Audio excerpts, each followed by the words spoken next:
எல்லாருக்கும் வணக்கம். நம்ம இன்னைக்கு மைக்ரோ ஓவன்ல குழம்பு மிளகாய் தூளுக்கான பொருட்கள் எல்லாம் வறுப்பு மசாலா பொருட்கள் எல்லாம் வறுக்க போகிறோம். ஏன் ஸ்டவ்வில் வறுக்கலைன்னா, ஸ்டவ் நான் க்ளீன் பண்ணிட்டேன், மேடையெல்லாம் கழுவி ஸ்டவ்வெல்லாம் க்ளீன் பண்ணி வச்சுட்டேன்.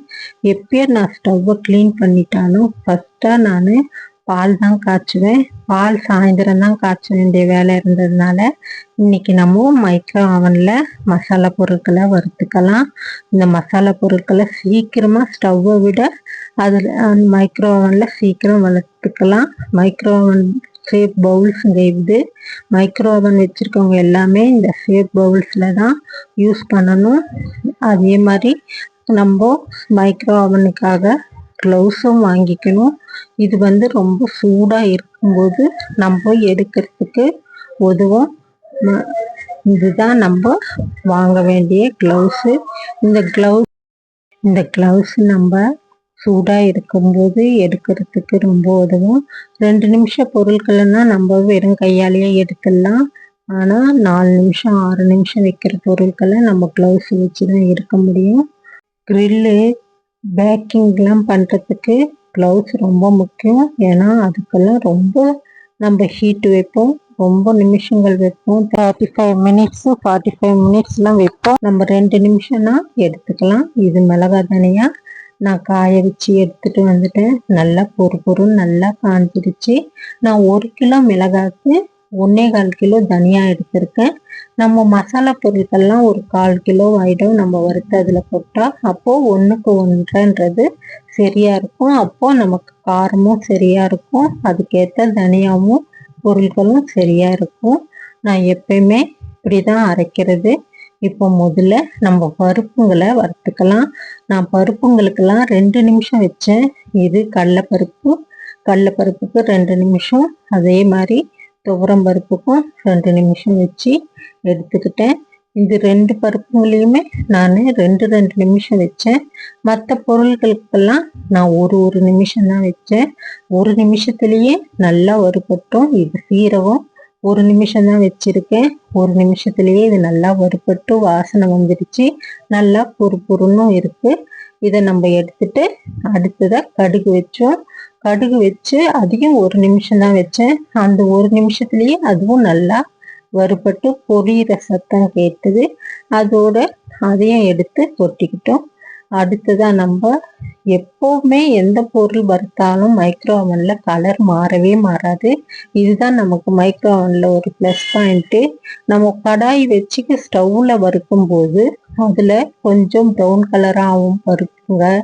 அதே மாதிரி பொருட்களும் கலர் மாறும். ஆனால் நமக்கு மைக்ரோ ஓவனில் கலர் மாறாது. இது சோம்பு. இதையும் நான் 1 நிமிஷம் வச்சு தான் வறுத்து எடுத்துக்கிட்டேன். எப்பயுமே எல்லா பொருட்களுமே நமக்கு அந்த வாசனையே காட்டி கொடுத்துரும். வறுபட்டது மிளகு ஏற்கனவே நல்லா காய்ச்சலாக இருந்தது. இதையும் நான் 1 நிமிஷம் தான் வச்சேன். நல்லா வறுபட்டு அந்த வாசனை நல்லா வந்தது. அதுக்கப்புறம் இதையும் எடுத்து கொட்டிக்கிட்டேன். நான் காஞ்ச கறிவேப்பிலையா எடுத்துக்கிட்டேன். அந்த கறிவேப்பிலையை திருப்பி அந்த ஈரப்பதம் இல்லாமல் இருக்கிறதுக்காக கொஞ்சம் நான் அதையும் வறுத்துக்கிட்டேன். அந்த கறிவேப்பிலையை எப்பயுமே நம்ம பொறுன்னு வறுத்து எடுத்தாலும் அதோடைய கலர் அப்படியே தான் இருக்கும். இந்த கறிவேப்பிலைக்கு மட்டும் நான் 30 செகண்ட் தான் கொடுத்தேன். ஏன்னா இது சீக்கிரமா வறுபட்டுரும். ஏற்கனவே அது காஞ்சி இருந்ததுனால நான் 30 செகண்ட் மட்டும்தான் கொடுத்தேன். அதுலேயே நல்லா பொறுன்னு நல்லா சத்தம் பொறுன்னு சத்தம் வந்தது. நல்லா வறுபட்டு கலரும் மாறாம நமக்கு கிடைச்சிது. அது மாதிரி இதுதான் நமக்கு மைக்ரோ ஓவன்ல ஒரு பெனிஃபிட்டு. பாருங்க எவ்வளோ நல்லா இருக்கு, நல்லா வறுபட்டு இருக்கு, கலரும் மாறல. அதுக்கப்புறம் நான் பச்சரிசி வறுத்துக்கிட்டேன். பச்சரிசியில் ஈரப்பதம் போகிறதுக்காக மட்டும்தான் பச்சரிசியை வறுக்கிறது. அந்த ஈரப்பதம் போகிறதுக்காக நான் 1 நிமிஷம் மட்டும் பச்சரிசியை வச்சு எடுத்துக்கிட்டேன். அது நல்லாவே அந்த ஈரப்பதம் போய் அதுவும் நல்லா வறுபட்டு இருந்தது. இதோட வெந்தயமும் நான் 1 நிமிஷம் வச்சு வறுத்து எடுத்துக்கிட்டேன். கடலைப்பருப்பு, துவரம் பருப்பு, வெந்தயம் மட்டும் நமக்கு கொஞ்சமா எடுத்துக்கணும். இதெல்லாம் 50 கிராம் எடுத்தோம்னா இந்த மசாலா பொருட்கள்லாம் வெந்தயம் 25 கிராம் தான் நாம எடுக்கணும். இதுல எல்லா பொருட்களும் இருக்கு.